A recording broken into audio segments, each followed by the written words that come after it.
Welcome to the Central Pennsylvania Music Podcast. Tonight, Morgan Stambaugh and Beautiful Divide. This episode is sponsored by Inglewood Brewing. And now your hosts, Daniel Kime and Alan McCutcheon.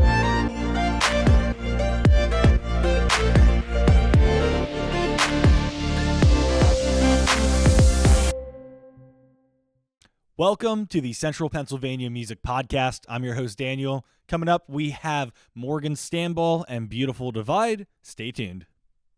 We're here with Morgan Stambaugh. Morgan, thank you so much for coming on the show tonight. Yeah, thanks for having me. Of course. So I guess big thing to talk about is you are the production manager for the Central Pennsylvania Music Awards. Mm-hmm.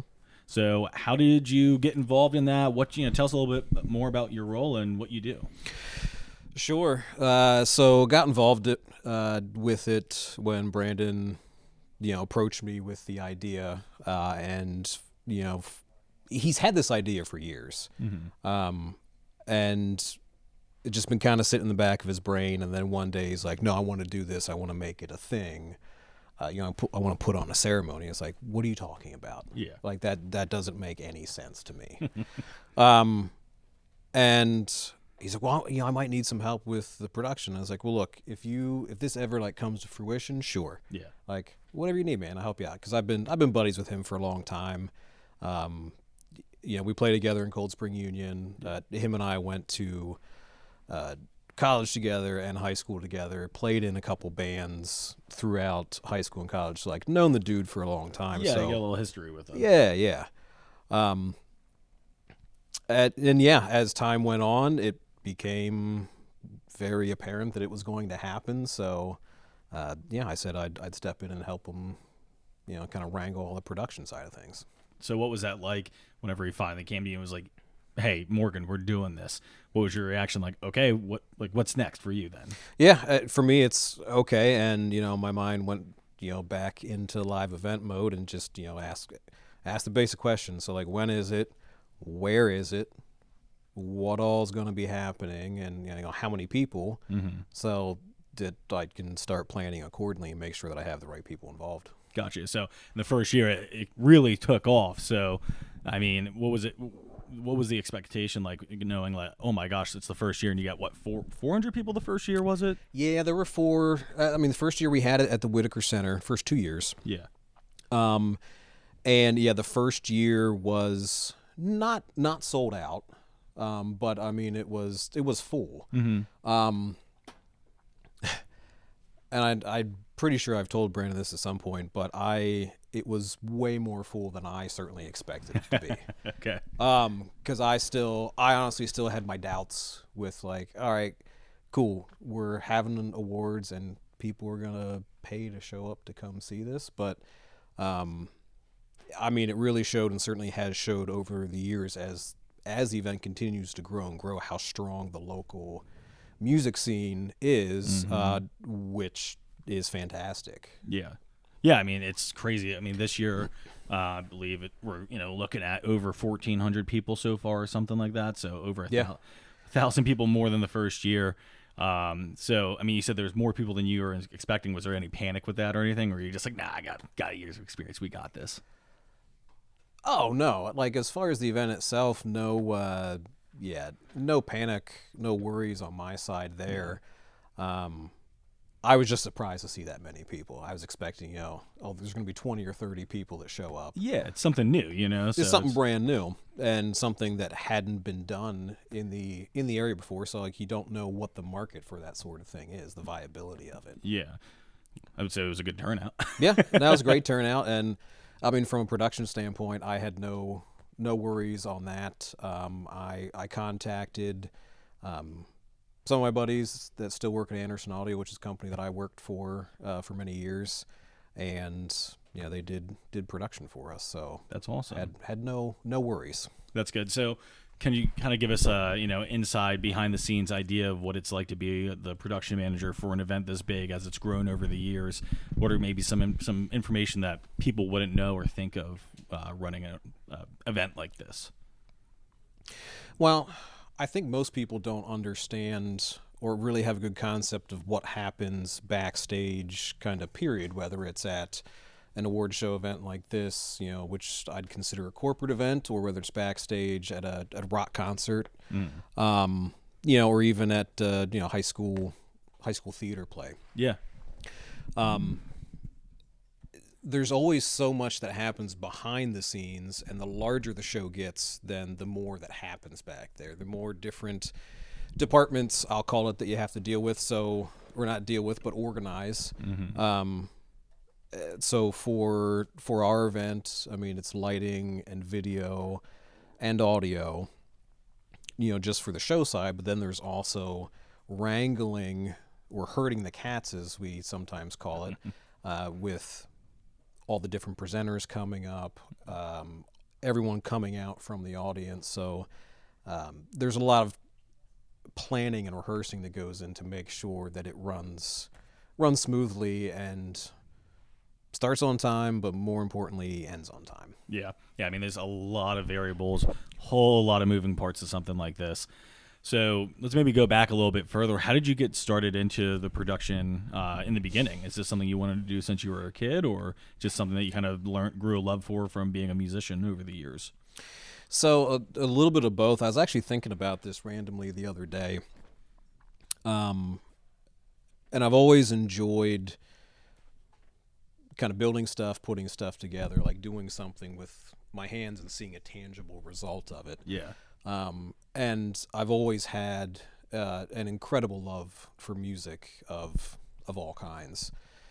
So to me, that live event industry, when I pursued it, was a natural fit because it blended the two things, that I enjoy the most together. Yeah. Got into it. I went to college for music recording. So, I mean, at the time when I started college, I was, had all the intent of, I'll just go work in a studio. Because I loved playing music. I loved recording music. So you wanted to be like a sound engineer, basically. Yeah, like a studio sound engineer. As I started to go through college, that's when the digital age in recording, or the digital age in music period, happened. So, I think it was between my freshman and sophomore year, you saw all the big studios start to close. So the Hit Factory in New York, Muscle Shoals, all of those big name studios that as aspiring engineers, like, you learn, close their doors. Very small job market. So I thought, okay, well, I'll also get a degree in bass performance because I'm a bass player, so that'll be my backup. There you go. And then, honestly, it wasn't until we had to take an internship senior year, and one of my buddies had interned with a company called Anderson Audio the semester before, and he's like, well, hey, if you're looking for an internship, give these guys a shot. It was pretty cool. So, luckily enough, they accepted me as their intern. Worked as an intern my spring semester, senior year, and then was immediately offered a job and took it, and was there for a long time. Wow, that's awesome. Yeah. So, I mean, it seems like it really worked in your favor, though. You really grew a passion for the production side of it, and that's awesome. So, what do you see in the future for you doing production? Do you see yourself maybe doing more outside of the Hall of Fame, or do you have any future, I guess, dreams that you want to work on with this? Or I don't even know a good word to put for it. Sorry. No, I mean, dreams as far as production goes, not necessarily.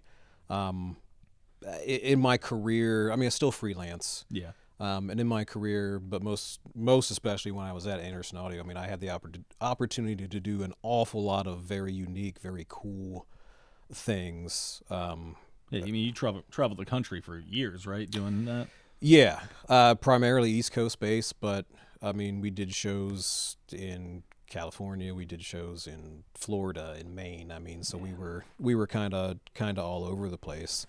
So no dreams for anything bigger than that, but I do want to continue doing it. Yeah.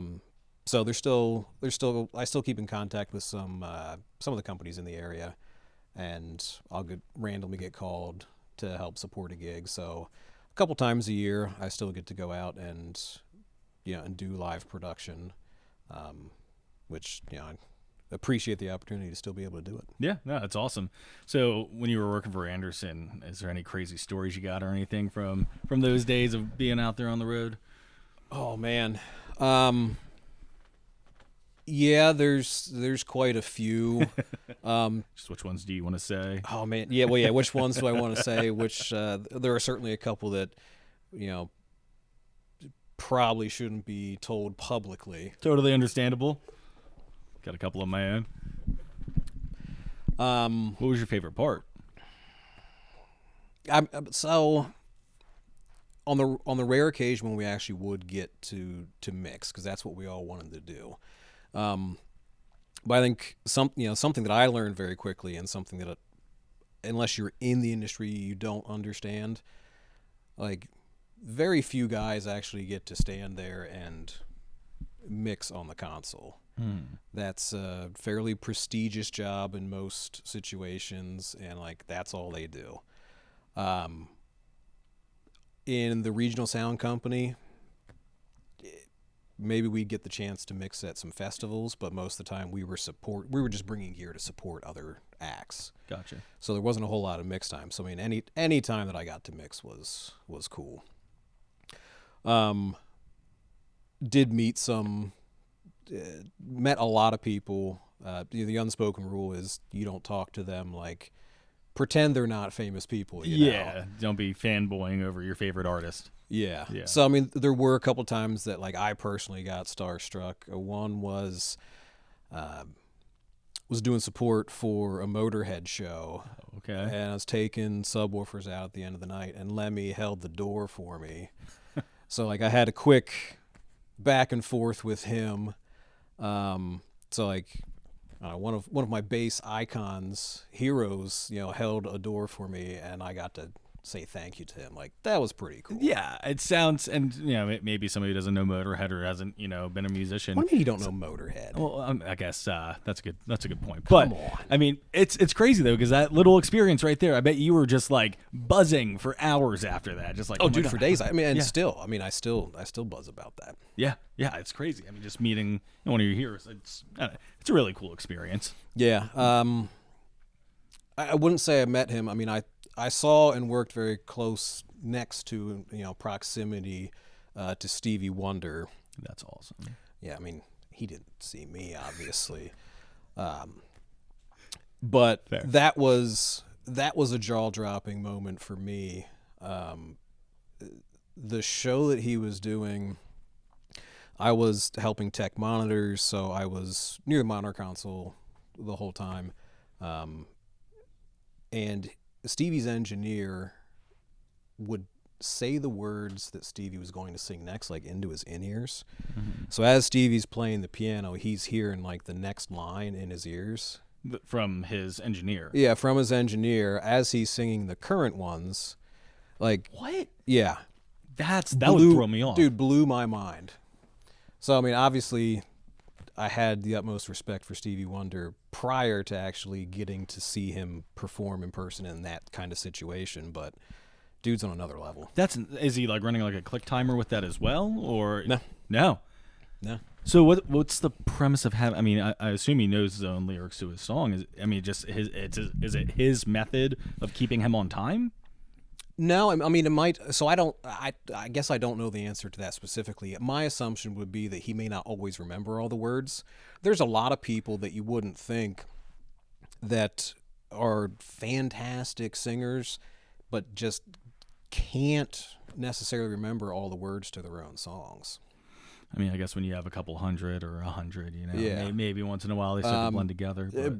Brian Johnson of AC/DC has always used teleprompters. Really? Yeah. That's actually something I didn't know. Wow. Yeah, so my assumption was that Stevie just couldn't remember all the words, but obviously since he can't see, the only other way to get him is through his ears. Yeah, I mean, I guess it helps focus on it too. Yeah. Man, so you've traveled all over the world. You've been doing production for well over a decade. How long have you been doing production for? Or how long were you doing? Well, almost professionally, I'd say 17 years. So almost 2 decades of doing live production. Yeah, not professionally, like including not professional. Okay, we'll call 20 years. All right, call it 20 years of production. You've traveled. You've met a lot of bands. You've done a lot of different things within the music community. Yep. What do you think makes Central Pennsylvania so special? I mean, we have a Hall of Fame for a reason. What do you think is going on? I mean, a lot of people say, it's in the water. What's your take on it? I think you could say it's in the water. I mean, what I've been seeing over these last handful of years is a little bit of a revival movement of the Central Pennsylvania music scene.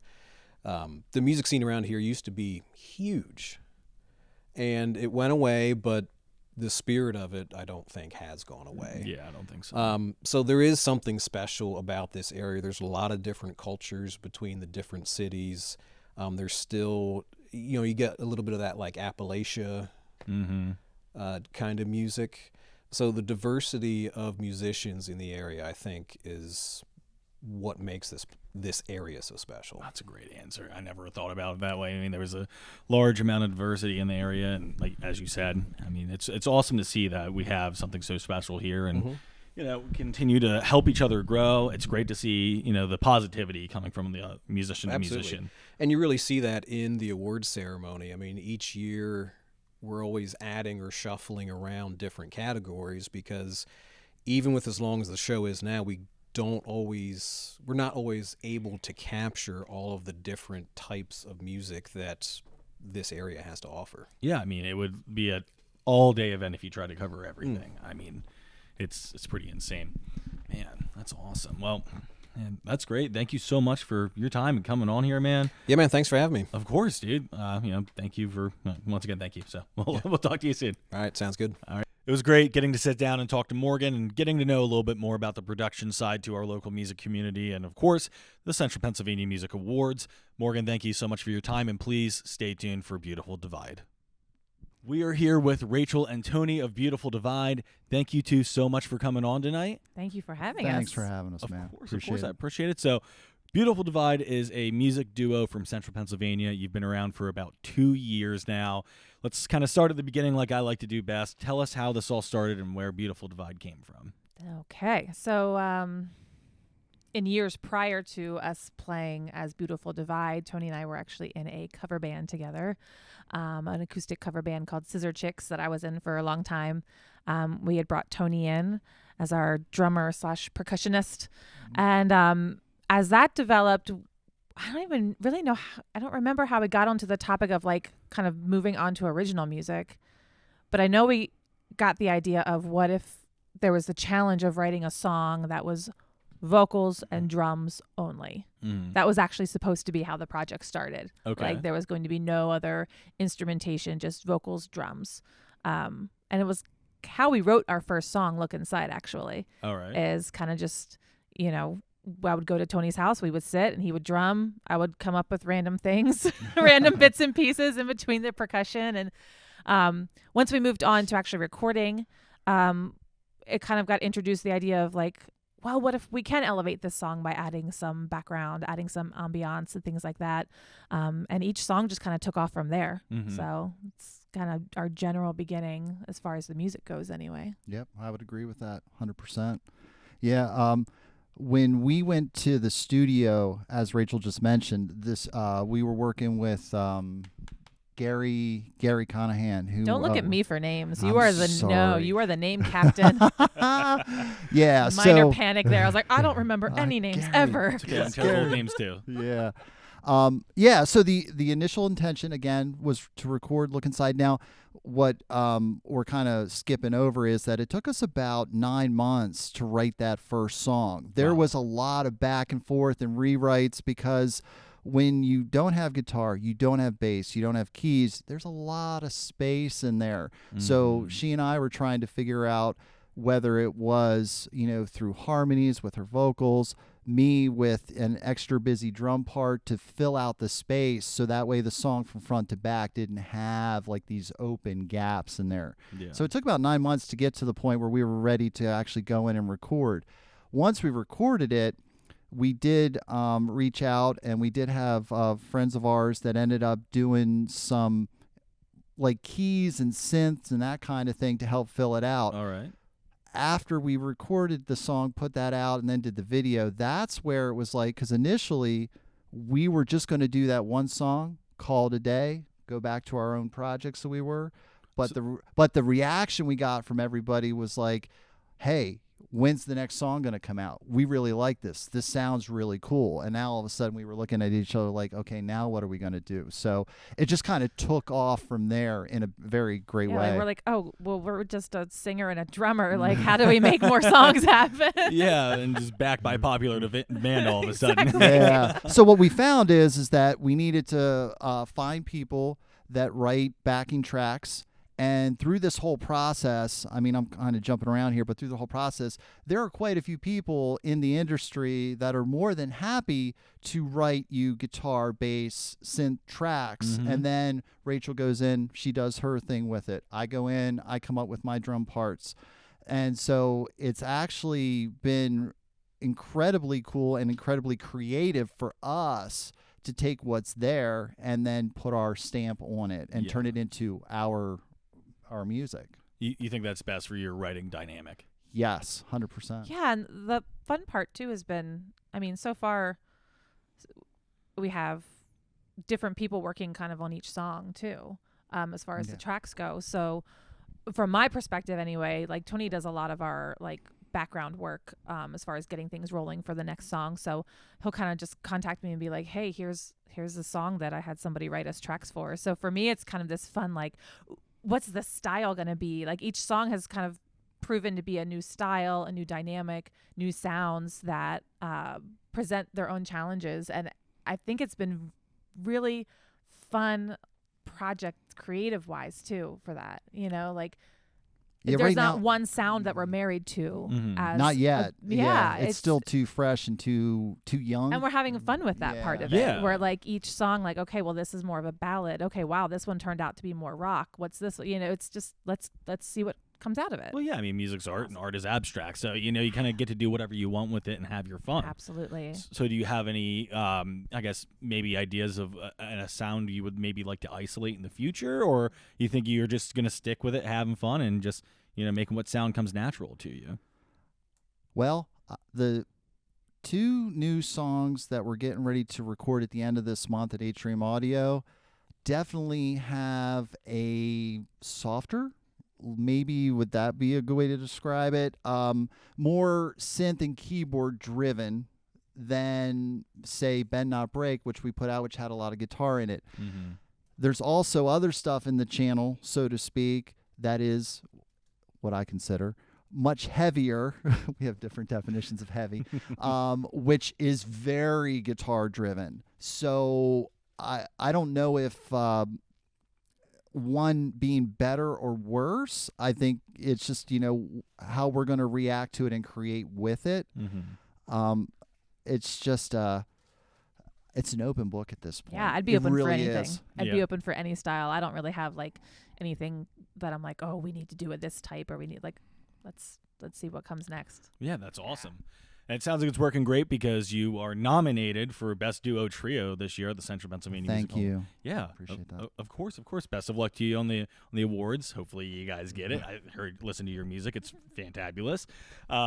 So, my words just escaped me there. What is the? My goodness, I'm so sorry. So, is there any plan to maybe expand in the future? I know we kind of talked about you like your writing dynamic currently with hiring somebody to do the backtracking and whatnot. Do you have any plans for that, or do you maybe want to keep that dynamic like certain bands do? You know, there's a lot of bands that use backtracks and Yeah, and that, so. I have no desire to ever. Yeah. You want to play guitar? Yeah. Oh yeah. Right. I can't even play the tambourine and sing at the same time, so that would be I couldn't either. that would be a hot mess. Yeah, no, I think I've been really enjoying how well we work together. How we communicate really well. Our creative process also, we often seem to be on the same page with stuff kind of organically. So I don't really want to mess with that. This has been the most productive project that I've ever been in, and I've been in this area for a long time in a lot of bands. I mean, we've already done 3 high-end videos. We've recorded 3 professional level songs. We've got 2 more that we're going to be doing, as I mentioned already.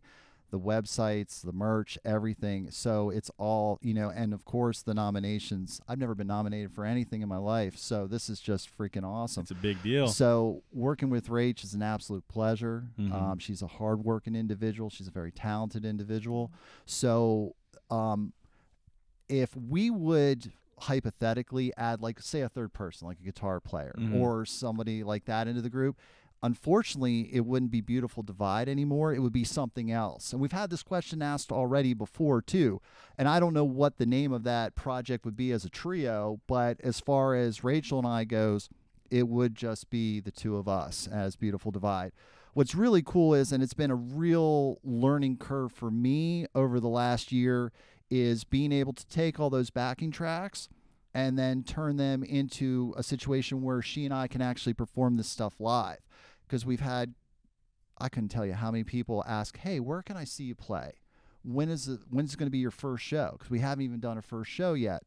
So all that is now gone into what's called a Roland wave pad that I have. For all you musical geeks out there, I'm sure you know what I'm talking about. All right. So, but what it enables us to do is it enables us to take everything that we've had, Carson and Grant mix over at Atrium, and now it's coming through the mains on stage. She's doing her stuff live. I'm doing my stuff live. I have a click track going in my in-ears, and we can actually play our stuff out live. So we're ready to go. We've got about an hour's worth of music, including cover tunes, along with our originals. Wow. So we're ready. And it's been a very interesting process getting to this point. And you want to take your time with this and make sure you're doing it right, it sounds like. And it sounds like you certainly are. And now, finally, my question came back to me earlier. I apologize for that once again. So you mentioned Atrium Audio. You've been working with Carson. I mean, tell us about how the recording process is going over there. You said you have 2 new songs coming up? Yep, absolutely. The 2 new songs, there's tracks that were, I don't know how long ago those were written, 5 years ago, 7 years ago? These were songs that I had written, probably 5 or 6 years ago, with Scott Gross and Don Belch from Equinox Studios. Used to be in Dallastown, Pennsylvania. So we had written these songs years ago. And then as things do, they kind of, fell by the wayside. I'm sure so many of us have written songs that are just sort of like hanging around there. And kind of just like cleaning out my emails one day and found these. And I was like, man, gosh, I hate that these songs are just sitting there. And she sent them. She sent them to me, and it was the one song was just basically piano and her demo vocal, and the other one had some electronic drums with some synth stuff and her demo vocal. And I was blown away by both. I was like, these are screaming Beautiful Divide as far as our style. And I heard all kinds of percussion and drum parts like right out of the gate that I felt like I could interject. So basically, Carson and Grant are going to need to recreate the parts in their studio. I'm going to record my drums there live, and Rachel will then go in and do all her vocals, harmonies, and so forth. So that'll be the process coming up at the end of the month. That's awesome. You picked a great place for that because I'm sure those gentlemen over there at Atrium Audio are going to do a phenomenal job. 100%. 100%. Have no doubt at all. No doubt. I'm so excited for you. Oh, my gosh. So we talked about, you're doing things methodically with your music releases and, planning the band as a whole. When do you see your guys doing live performances? Do you have anything planned for the summer coming up or anything? Or I'd do it tomorrow. Somebody called us. Honestly. Man, we're ready. I think one of the challenges we might face is just finding like the right fit of venue, since our sound sort of is a little bit more broad. Mm-hmm. I don't think our genre really like fits into like a niche yet. I agree. And the situation itself is unique. There won't be a guitar player with an amp going up on stage. It's literally just going to be Rachel and myself. So there'll be plenty of stage space, seriously. Get some background dancers, Yeah, right on. So, Yes. I'm hoping that, once people actually give us a chance, which is what we need audience-wise, that the fact that they'll be hearing guitar or bass coming through the speakers, but not actually seeing a guitar player or bass player, that everything's going to be just fine because I'm going to be up there playing my ass off. Rachel's going to be singing her ass off. We're going to be performing up there and playing our songs. We've gotten so much positive feedback from our originals that we've already put out, not just Look Inside, but Shadow Surrounds Me, and then Bend Not Break was on the radio. Hawaiian Chris James, thank you, was absolutely gracious in playing our song at least a half dozen times on his show. Played us an afternoon drive back in December when he was, he put out Defiant got some play. Observe the 93rd got some play during afternoon drive. And I apologize for anybody else that was played that week. I think Lyndhurst was also on there. Dinosaurs in Paris. They're all great local bands. Yeah. Great local bands, keeping the scene alive. But he included us, which I thought was fantastic. Very humbling for him to do that. So we just want to get out in there in the mix and, put our songs out there for people to hear live. Yeah. No, I think that'd be awesome. I think it's certainly something that you could find. I mean, when you say, finding the right venue and the right audience, I mean, you guys could absolutely play a show with a band like Observe or Lyndhurst, I think that would be that would be amazing. Oh my gosh. That would be awesome. Yeah. I think we all know people. We can make something happen. We're pretty open to really any, your grandma's living room. I mean, really, we're very portable. We're very flexible. We can make anything happen. That's awesome. Sure. So are we kind of testing the waters here with the two new singles and then maybe an EP or a full-length album after that? That's a good question because we've already had that discussion. Yeah, the plan is to put out one of the two new songs in April, May. Second song comes out in September, October. And then the plan is to release an EP of 5 or 6 songs in early December, like right around Christmas time kind of thing. All right. I know CDs have gone by the wayside, but I've had people asking for a CD and also for some vinyl. I know vinyl's not cheap, but hey, we'll figure it out, right? There you go. Make some merch sales and, sure. reinvest, Yeah. Yeah, we have a recorded version of Look Inside that's in the catalog that is just Rachel and just me. There's no the original version. The very, very first version of it. So that's why I said 5 or 6. If we throw that in there, then that gives us 6 songs to put out. Look Inside would be on there twice, just 2 different versions of it. That's really cool. Yeah. Now, did you find it to be maybe a challenge or intimidating when it's just the two of you? Makes it almost like a very musically intimate situation where it leaves a lot of room for isolation on just certain things with just a drum and a vocalist. How did you attack that? I mean, what was your... I love it. You love it? Yeah. Yeah? And in a way, for me, it actually almost simplified the writing process. Yeah. And because we live about an hour apart, so the way we would write things is really just, sending each other Dropbox files, or for me, literally record on my cell phone, me singing into my cell phone and then texting it to him. Hey, what do you think of this part? And it made it very simple, just the back and forth of it, and I really enjoyed that. Yeah. That's awesome. I mean, thank God for technology these days to have have the option to write like that. It's crazy. Yeah, it worked out really well. And actually, this most recent song, 3 songs from now. This other one we have sort of in the books that we're low key working on. I am trying to get the right sound quality out of it to write. So I found the best way for me to do it, because I don't really have a lot of fancy equipment at home. So I have it plugged into my iPad, plugged into my car stereo, and then I have that playing on my car stereo, and then I have my phone while I'm singing into my phone. So I'm literally sitting out front of my house with all this stuff going on, thinking my neighbors must think I'm insane. This girl just sitting in her car playing the same 8 beats over and over again, singing it to her. Getting the right take on it. Yeah, exactly, for an hour every night. But hey, if it works, it works, right? It. Yeah. Yeah, you do what you got to do to kind of get the creative process going. Absolutely. Yeah. Oh my gosh, that's awesome. I'm sure it's a big difference going from doing that and then going over to Atrium. I prefer Atrium. Yeah, I can imagine. So what are some of the goals for the future? I know, this year you've been nominated for Best Duo Trio. We talked about that. You have the EP coming out, hopefully playing some live shows.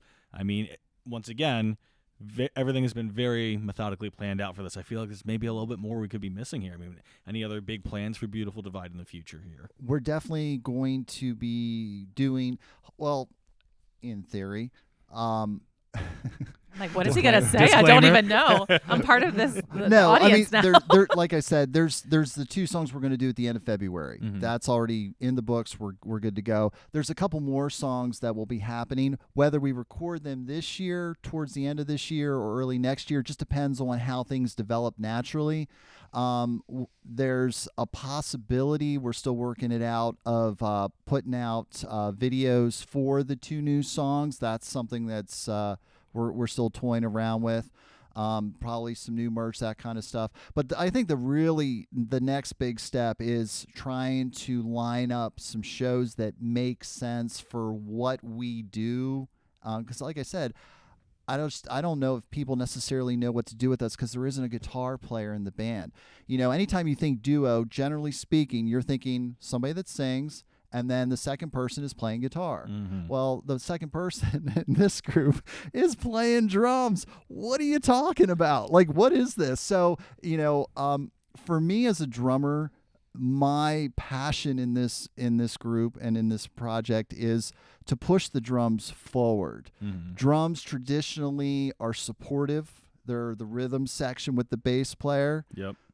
The singer, guitar players are the ones getting the limelight.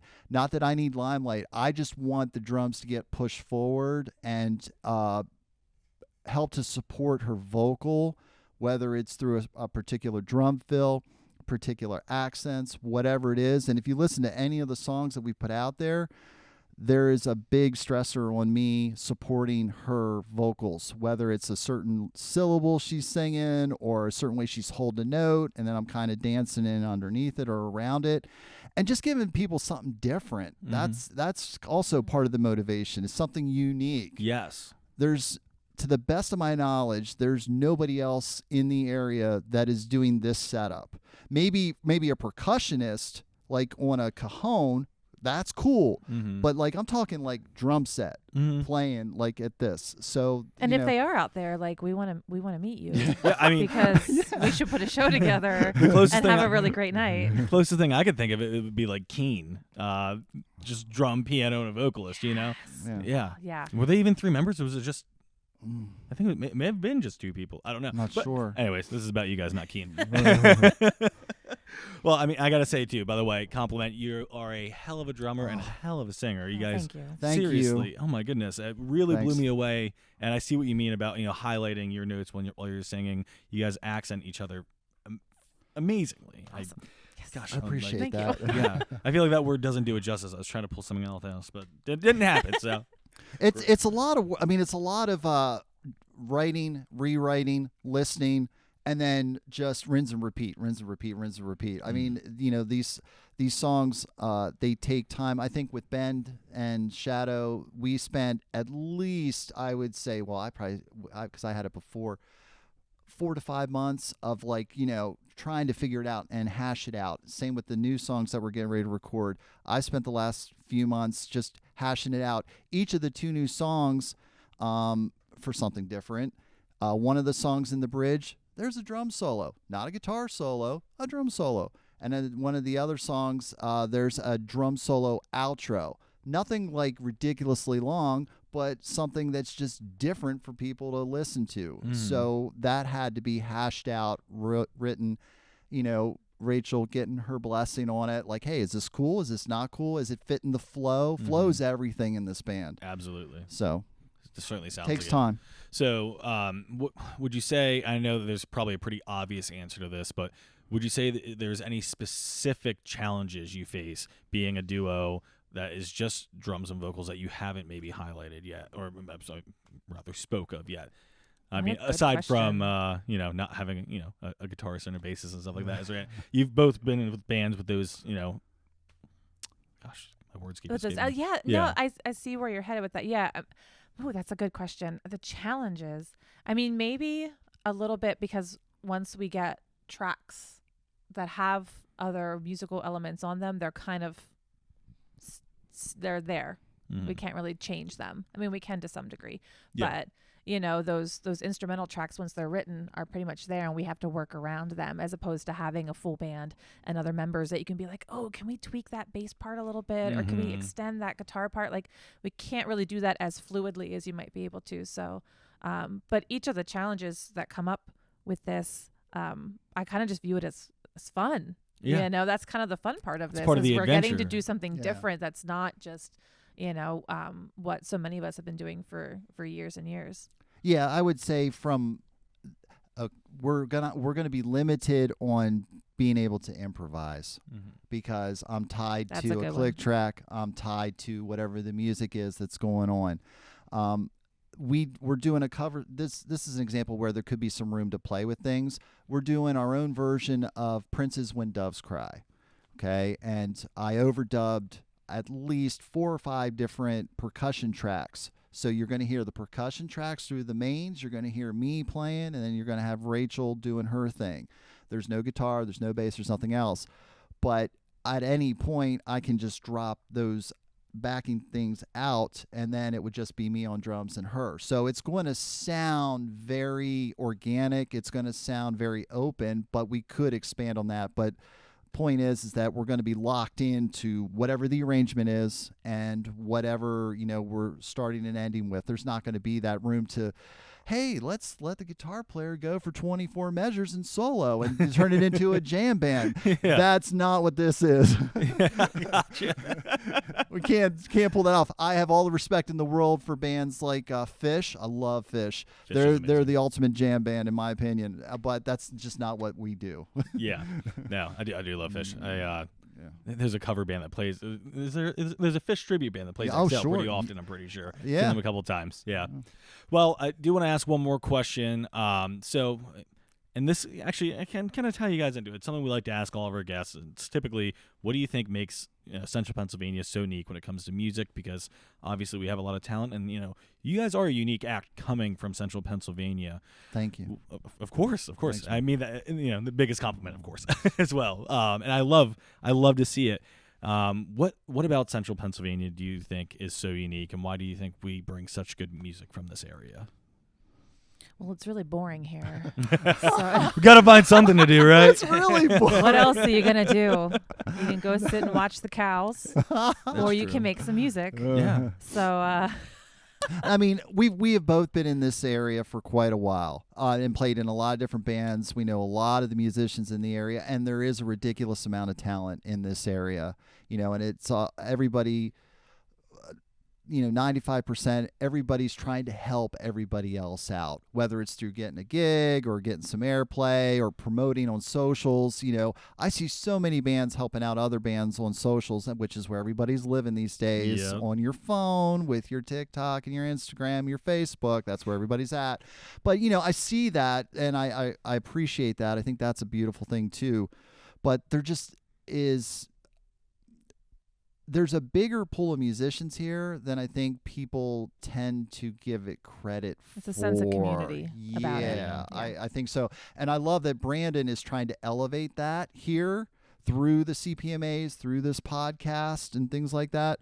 I remember seeing something fairly recently, maybe it was Brandon when he was on here. I apologize, where the ultimate goal is to really put Harrisburg, York, Lancaster, in a bigger position where the promoters won't just bypass us if they're going to be going to New York, Philly, Baltimore. It's like, hey, there is this really great music scene that's produced Hailstorm and Poison and, Live, Yep. So what's going on here? Maybe I should be looking into this more, as I'm talking promoters, like, so. No, that's a great point. I mean, that's you are right. Brandon did say that. I believe it was on the show. Yeah. It's something that I think is extremely possible. We're getting closer and closer. I think we saw kind of a slingshot effect in after 2020 with live music, and just it's great to see people out there getting out, seeing live music again, performing. Oh, sure. Once So- COVID finally did its thing and stuff, the venues are packed. Oh my Ticket God. sales are through the roof. Tours are insane everywhere. Bands all are coming over. back that you haven't heard of 10, 20 years. Yep. people are doing reunion tours. It's so great to see. I love it. Yeah, and people are there. They're spending the money on the Mhm. ticket sales, and the ticket prices are, yeah. Getting up there, yeah. We could talk about that for a while. Yeah, that's a whole other conversation. Yeah, but hey, we love to support musicians. Thank you two so much for coming Thank on you. here. Really, thank you so much. Last minute, did you have anything you want to maybe plug or promote that I may have missed or anything? We'll make sure to link all your music, your YouTube and everything. Yeah, I mean, we are very, very easy to find on anything social. All you have to do is just do a search: Facebook, Beautiful Divide; Instagram @Beautiful Divide; YouTube channel, same thing. I think it's Beautiful_Divide. Our videos are out there. Our music's out on Spotify. Again, just check for Beautiful Divide. It's super easy. But yeah, anything like that would be very helpful. Of course. Support the band. Awesome. Thank you. Yeah, thank you. We'll make sure we'll get all of that out there. Thank you so much, man. Awesome. We'll be seeing you at the awards. Sounds good. Thank Awesome. you. Thank you. It was awesome getting to sit down and learn more about Beautiful Divide. Please make sure you check the links below for all of their music and upcoming projects. Once again, it's a Central Pennsylvania Music Podcast. Thanks for staying with us.